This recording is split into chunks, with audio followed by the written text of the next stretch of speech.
Assalamualaikum warahmatullahi wabarakatuh.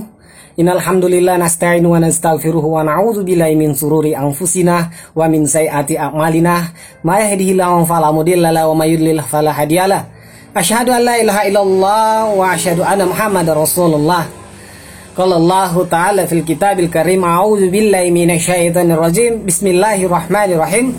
Laqad kafara alladziina qalu innallaha salisu salasa wa qala rasul fil hadits man kana akhiru kalami la ilaha illallah dakhulal jannah.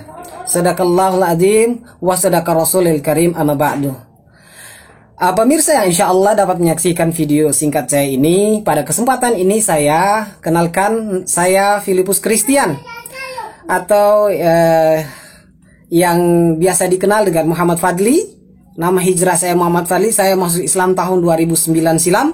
Dan pada kesempatan kali ini, pemirsa yang insya Allah dirahmati Allah, saya akan menanggapi sebuah unggahan Facebook dari saudara kita, salah satu saudara kita dari agama seberang sana, di agama saudara-saudara kita yang Nasrani, yang sebenarnya mengunggah suatu postingan tentang beliau menulis bahwa Allah Subhanahu wa Ta'ala berdoa kepada dirinya sendiri, untuk meminta keselamatan terhadap Rasulullah Sallallahu Alaihi Wasallam. Jadi beliau ini mengunggah suatu unggahan dalam bentuk ketikan di salah satu grup. Di sana beliau mengunggah bahwa katanya ada perkataan ulama Muslim yang bahwasanya mengatakan bahwa Allah sendiri berdoa kepada dirinya sendiri. Allah sendiri berdoa atas keselamatan Nabi Muhammad Sallallahu Alaihi Wasallam. Dan pemirsa yang insya Allah dirahmati Allah Subhanahu Wa Taala, sebagai seorang mu'allaf, saya sebenarnya sangat menggelitik sekali ya, sangat tertawa, terbahak-bahak, sangat merasa lucu dengan unggahan tersebut. Sebetulnya ini adalah unggahan yang sangat penting sekali untuk kita bahas sebagai seorang Muslim, namun tanpa harus kita mengesampingkan asas-asas daripada Bhinneka Tunggal Ika, asas-asas daripada kebebasan memeluk agama di negara kita ini. Hadirin yang insya Allah dirahmati Allah Subhanahu Wa Taala, saudara kita ini adalah seorang Nasrani yang kemudian mengunggah bahwa Muhammad katanya tidak selamat, dan untuk selamat dia harus didoakan oleh umatnya.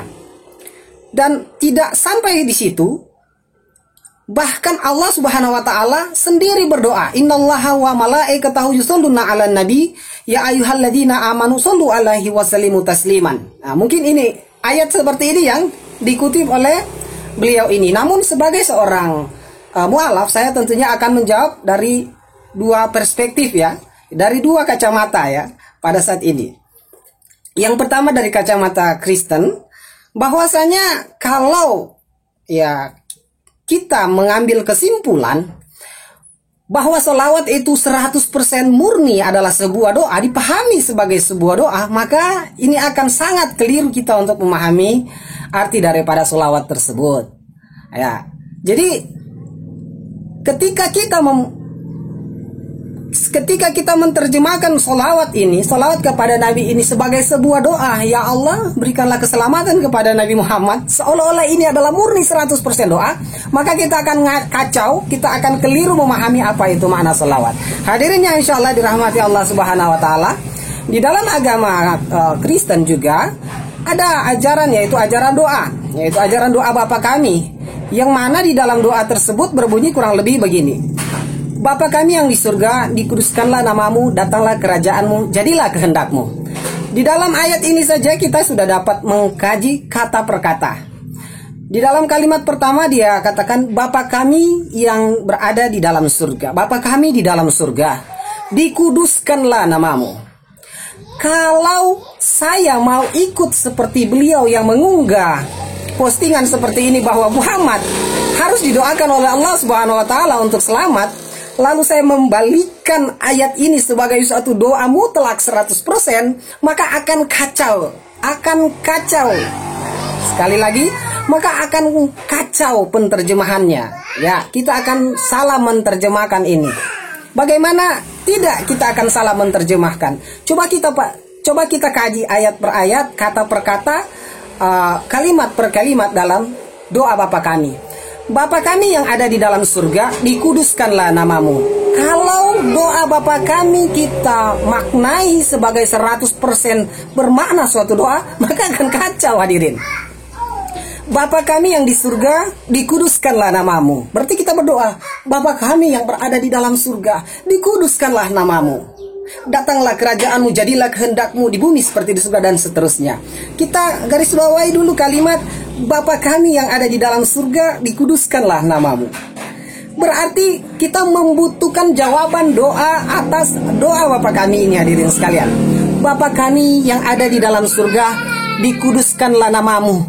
Tolong kabulkanlah doa Bapa kami ini, karena kalau tidak dikabulkan nanti Tuhan tidak kudus.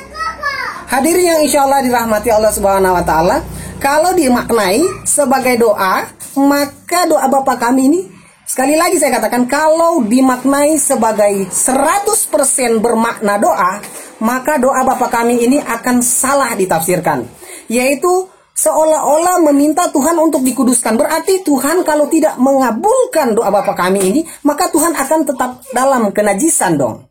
Nah ini.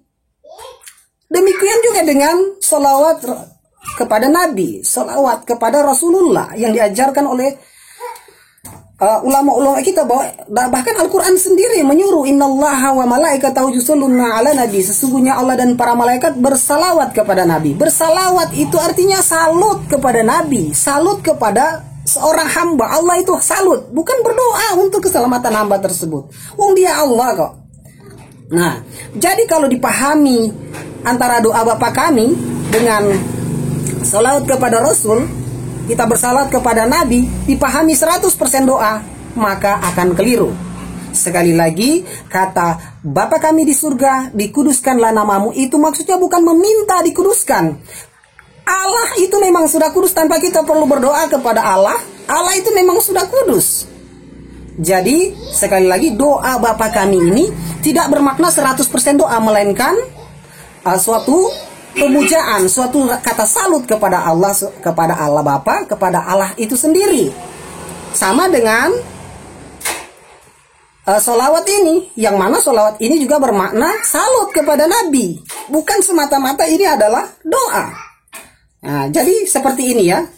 Kalau kita memahami bahwasanya sholawat itu adalah doa 100%, akan keliru. Demikian juga dalam ajaran kita, saudara kita non-muslim, doa Bapa kami tidak boleh kita menerjemahkan sebagaimana itu 100% adalah sebuah doa. Karena kalau kita sudah menerjemahkan itu 100% bermakna doa, maka berarti doa itu harus dikabulkan. Tidak boleh tidak. Karena kalau tidak dikabulkan, maka selesai sudah kesucian daripada Tuhan itu. Tuhan akan menjadi najis berarti. Tuhan tidak akan terbebas dari najis sebelum doa itu terkabulkan. Demikian juga sebelum di dalam agama kita muslim, sebelum kita diterima doa kita, selawat kita itu, maka Rasulullah tidak akan selamat.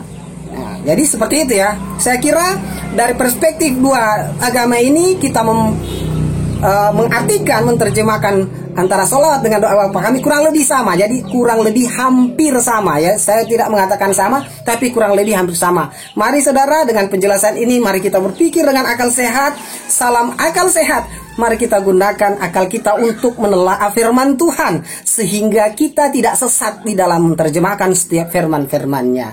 Demikian, tetap jaga jarak, tetap pakai masker, salam persatuan, salam NKRI, torang semua, saudara. Assalamualaikum warahmatullahi wabarakatuh.